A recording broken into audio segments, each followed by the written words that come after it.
Please drop everything else and train your attention on the video that's coming up on your screens right now. Take a look at it very closely. Pay close attention to what is happening on your screen.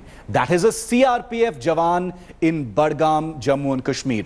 As you can see on his back, he's carrying a heavy load. Well, that, I can tell you, is an electronic voting machine.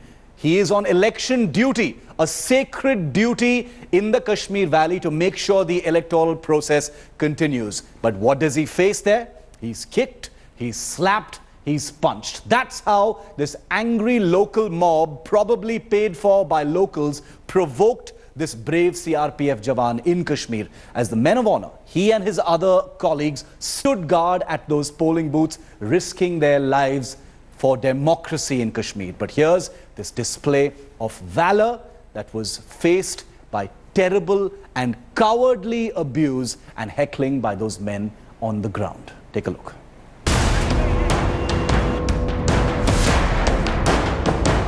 You've seen their valor, now see their restraint.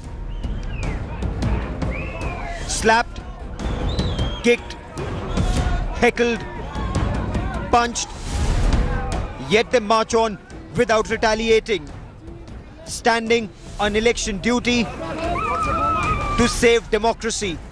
Attacked by misguided youth, they take it on the chin in the larger interest, putting India first. But this is not the first time that they've come in the line of fire. They've suffered stone-pelting mobs, even as they attempt to save the valley from Pakistan-sponsored terror. Yet, a senior Congress leader says India is to blame for the current situation. Has hit out. No, it is absolutely wrong. And he is disputing the Constitution of India. Whatever he is saying is not stating fact. Right. The leadership in the valley, it is hoped, will rise to the occasion and engage with the youth. जब हमारी जमात बनी, हमने ऐलानिया किया कि जम्मू कश्मीर को इस मुसीबत से निकालने के लिए बातचीत का रास्ता वाहिद है। दूसरा, हम वादाबंद है जम्मू कश्मीर की तरक्की के लिए, जम्मू कश्मीर के लोगों को इस मुसीबत से बाहर निकालने के लिए। The Union Home Minister Rajnath Singh is hopeful the situation will improve within a year. महीने दो महीने की बात तो नहीं कहता हूं, लेकिन इस देश को कश्मीर के हालात में परिवर्तन विदिन ए ईयर दिखाई देगा और बड़ा परिवर्तन दिखाई देगा। What is also heartening is the fact that while some misguided youth attacked the CRPF personnel, there were some others who jumped in to help. With Shujaul Haq in Srinagar, Bureau Report, India Today. Well, ever since India Today put out this video first earlier this morning, we've been getting flooded by reactions by viewers. Angry, disgust, disbelief. People cannot believe that they're looking at these images. They've heard about what's happening in Kashmir. They've heard about separatist hypocrisy. But the shamefulness of this particular video, those youth attacking that CRPF Jawan who has to show restraint. He can't hit back. He's on election duty, as you can see. He's carrying an electoral voting machine on his back, an electronic voting machine on his back, and he does not have a choice. He cannot hit back. It hasn't even crossed his mind. Joining us live this evening to discuss this video and really try and pin down the message that goes out from this. We've got with us Shujat Bukhari, very well-known journalist and editor-in-chief of Rising Kashmir, joining us live from Srinagar. Shujat, welcome. RP Singh of the BJP is also with us. He's also looks at Jammu and Kashmir affairs. Major General G.D. Bakshi, one of India's best-known security experts. He's also commanded a division in the state of Jammu and Kashmir. And our executive editor, Gaurav Sawant, who also got us this video earlier. Mr. Bukhari, if I could come to you first, you know, of all the many disturbing things that we as journalists see come out of Jammu and Kashmir on the very many contentious issues along ideological or political lines, isn't this one of the most shameful pieces of video footage you've ever seen? We've been getting reactions across the day from all quarters, disbelief, anger, disgust. This video of youth heckling, abusing this CRPF Jawan as he carries an electronic voting machine. What is the message, Shujat?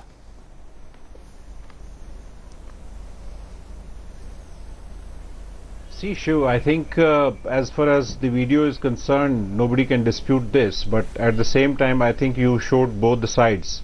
That if someone was trying to heckle him, but there were some other people also who were trying to help him later. But I think the basic question here is that while one cannot eulogize violence and one cannot actually, glorify violence on either side, but I think this video and this action has to be seen in the larger context of the problem. I think it's to trivialize that what has been happening in Kashmir for so many years. So I think you will have to see the context of this situation in the sense that what happened on Sunday when 8 people were killed.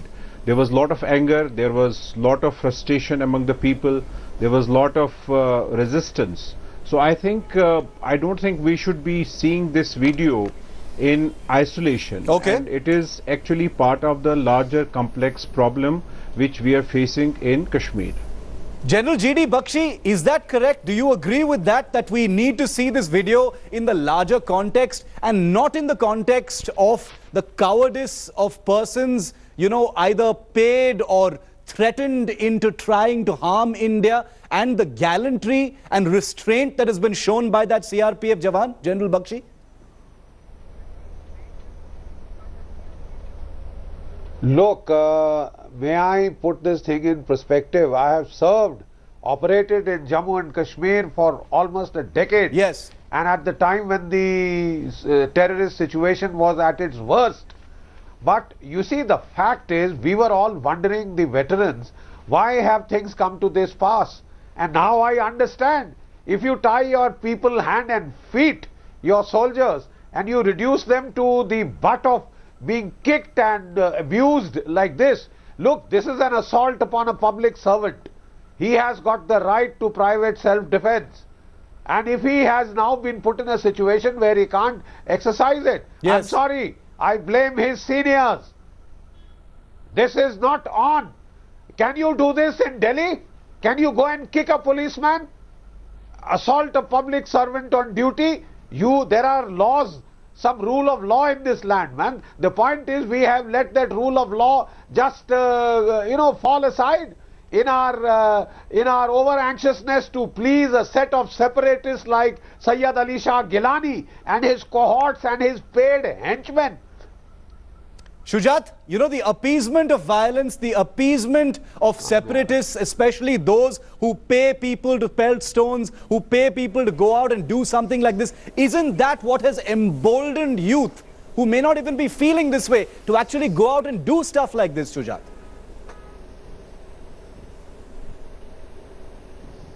But I think, Shiv, I said it, I made it clear at the outset that I think it is to trivialize the whole issue in the sense that it is not as simple as one would put it, that these are the people who are just being paid by Pakistan, and we have seen those theories, getting debunked on the ground. I mean, if everything is hunky-dory, then in spite of so much of presence of police and paramilitary forces, why there was only 7% of polling percentage on Sunday? Well, that is about the separatists threatening these people, Shujat. Surely you're not suggesting that is just about a public intent, but also about separatists threatening the population, how many people, just let me finish. Just let me finish. Tell me that how many people would threaten how many people? Tell me how many separatists are there, how many militants are there, and what is the total population of this place? That is number one. Number two is that 8 civilians were killed on Sunday. Have you condemned that also? Are you condemning that? In case you're asking about India Today or me personally, certainly we have. We covered that story very clearly.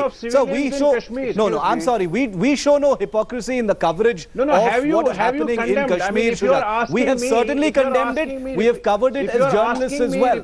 But I think when you talk about the 7% turnout, I think you're being unfair to the viral effect that fear really has. It's not about one person scaring another person. I'm not trying to project anything, Shujat. I merely asked the questions here. I merely asked the questions here. I am not condoning anything. I am not condoning anything. Neither I am here to condone on behalf of anybody. But I am saying it. Please try to look at this picture. Okay, in the you're saying there's a bigger picture. I want to put a direct question to RP Singh now. RP Singh, you belong to the party that is one half of the ruling coalition in Jammu and Kashmir at this point of time. General Bakshi says this thing has been going on and on and on. Sympathy, special treatment, this, that. Any number of excuses have happened that have allowed the atmosphere to become such that something like this is even possible. The people of India are shamed and sickened, RP Singh. What kind of message has this video sent out? Is the government in Jammu and Kashmir willing to send out a message in response to this footage? RP Singh. First, let me start with this, that this is a cowardly act. 100% cowardly act. My friend Sujat might not agree, but this is being sponsored by across the border. He also knows there was a recent story in a lot of media channels where it was clearly shown that how money is being transferred and how it is sponsored. And my dear friend Sujat, sir, the last assembly election was 65% turnout. We also know this is a specific election, and in by-polls the turnouts come down. In Delhi by-polls also the turnout has come down. But how can you deny this, that this is an act being managed and sponsored by certain element, and the restraint shown by the CRPF Jawan is only because of reason of that he is on election duty. Otherwise, if they retaliate also, they are free to retaliate also. There's nothing that, I'm sorry Jan Bakshi, there's nothing like that their hands have been stung. They are free to retaliate. But let's also understand that because of all this, CRPF Jawan are also hurt. They are also being killed. I mean, they are being killed there also. It's not only, I mean, he's talking about 8 people being killed. How many CRPF Jawan have been killed, and how many times, Sujat Bukhari Sahab, have you condemned the killing of CRPF Jawans? Or do you say CRPF Jawan? Even the innocent killed by militants in Valley, the people who contest election in panchayat levels, or who the panchayat pradhans being killed by the militants, how many times have you condemned them? So it's an ongoing war with Pakistan which is happening. I mean, and probably as Rajnath Singh was saying, the Home Minister was saying, yes, wait for, and I go by him, wait for another year's time, before year's time, this will be solved forever. I'm very sure about it, that it will be solved. It can't continue like this for long. Shujat, this was a CRPF Jawan. I know you're constantly saying we need to look at the bigger picture. I agree with you there insofar as there is a context to what is going on. But, focusing strictly on this video because it has become the face somewhat of what has been happening there over the last few days. Do you think a message needs to be sent out? Is there an inflection point? That is a CRPF Jawan, for God's sake, Shujat, carrying an electronic voting machine. And these are cowards who know that they will not face any kind of consequences, even if they slap and heckle that soldier.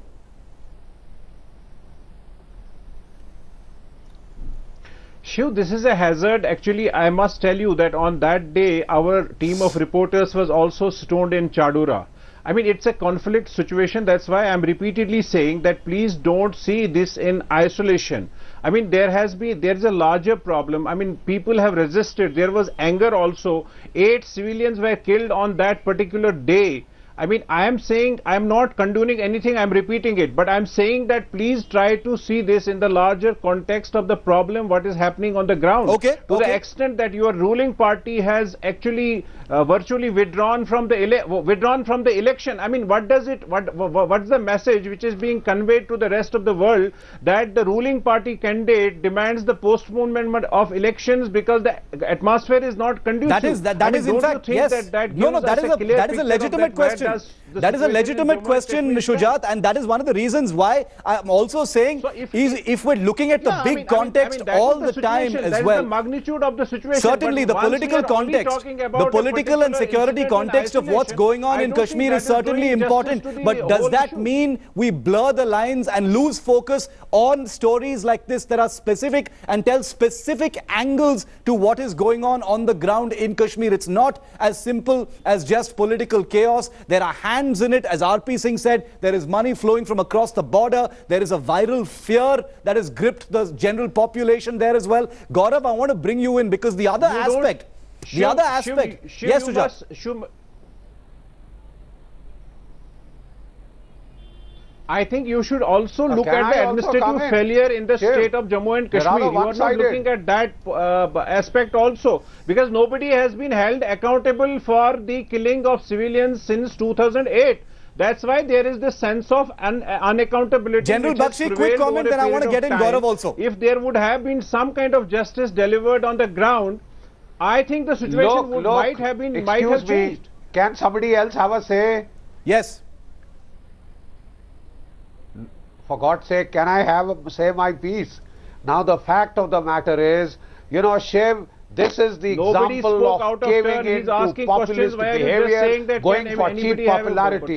There was please listen, look, I didn't interfere with you. I mean, you think you are the only guy who's got the right to speak? I mean, some people have got a right of entitlement. They have got a right to kick policemen, beat policemen. I mean, this is a new right which is to be conferred on the people of J&K. What are you talking? Look, the fact of the matter is we have been getting too populist. We have been coming under pressure. We were told that why is the army, you have been butting in when I am talking. Can I kindly say my piece? Okay, thank you. What I am trying to say is we have been coming under this kind of a populist pressure, and I am afraid Sohail is one of the people who mounts this pressure.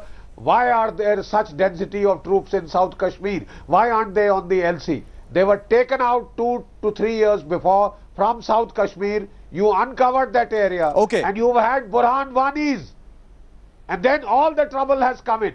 You have given a sense of total, you know, uninhibited freedom to kick policemen, kick them, which is socially, you know, it is a stigma for somebody to be kicked so openly. The message. What do you think that boy doesn't have a wife and children? No, this is something I completely agree with. The atmosphere there, the message to people, especially youth in Kashmir, is you can get away with something like this. Absolutely. General Bakshi, your point is well made. The atmosphere suggests that something like this is something you can easily get away with. Nobody is going to say anything to you. Special treatment. You can look at the big picture. But Gaurav... Just get away with it each and every time. And encouraged to do more of it. Encouraged to do more of it. Gaurav, what about the gallantry of this soldier? He's become the face of many armed forces who are vilified in the Kashmir Valley, Gaurav, on a daily basis for what they do there. Here is a man with a backpack containing an electronic voting machine, simply, you know, resisting, showing complete superhuman restraint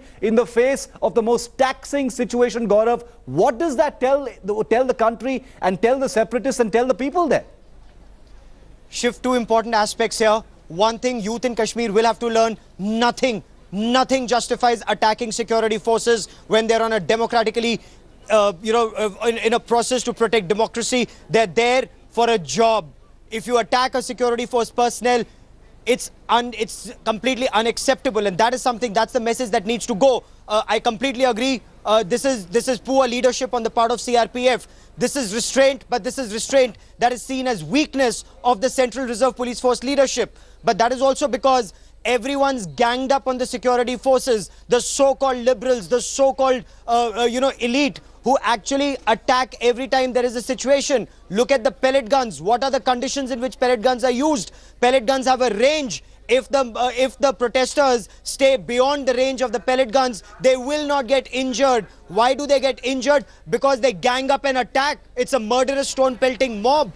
Those aspects do not even come out in public domain, and a narrative is actually created, and that is why the security forces are then held back. They do not even respond, because who wants to face an inquiry? Who wants to miss out on a promotion? Absolutely. Who wants to not have a good career, whether it's in the CRPF or the army? So officer says, don't respond, just take it on the chin. But this is not attacking one individual. This is attacking the authority of government of India, which is openly being challenged. That narrative that says Burhan Wani was a social media warrior, Burhan Wani was a terrorist. Absolutely. He was killed in a genuine encounter. If that narrative goes out, the murderous stone pelting mob will be kept in check. But that is because a false narrative is created, a false narrative is peddled, and a false narrative is then made the post-truth. And that is the problem in Kashmir. The false narratives of the big picture, the small picture, the side picture, the top picture, the bottom picture. The fact is, the atmosphere there, as complicated as it is, has allowed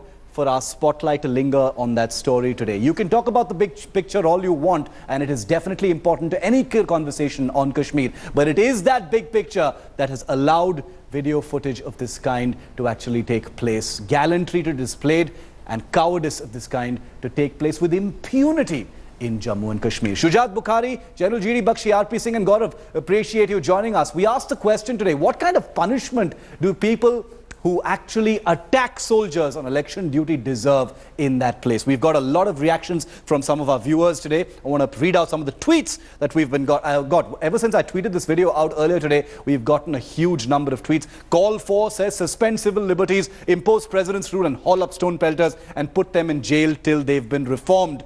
Naveen 4772 says, if this is the condition of a Jawan in his own country, region, then nothing left to say. Bonomi 16 Caesar says, cowards die many times before their deaths. The valiant never taste death but once. Virajput says, demoralizing for the country. The kick and abuses were hurled on India, not on that particular Jawan. And that's something that we get to hear a lot. Best solution is going back to 90s. Police, army needs underground workers. Well, that's something that we want to keep reminding our viewers. On 5 Live, we will continue to put your voice here on the show, and we want you to join our conversation and talk to us on the big stories.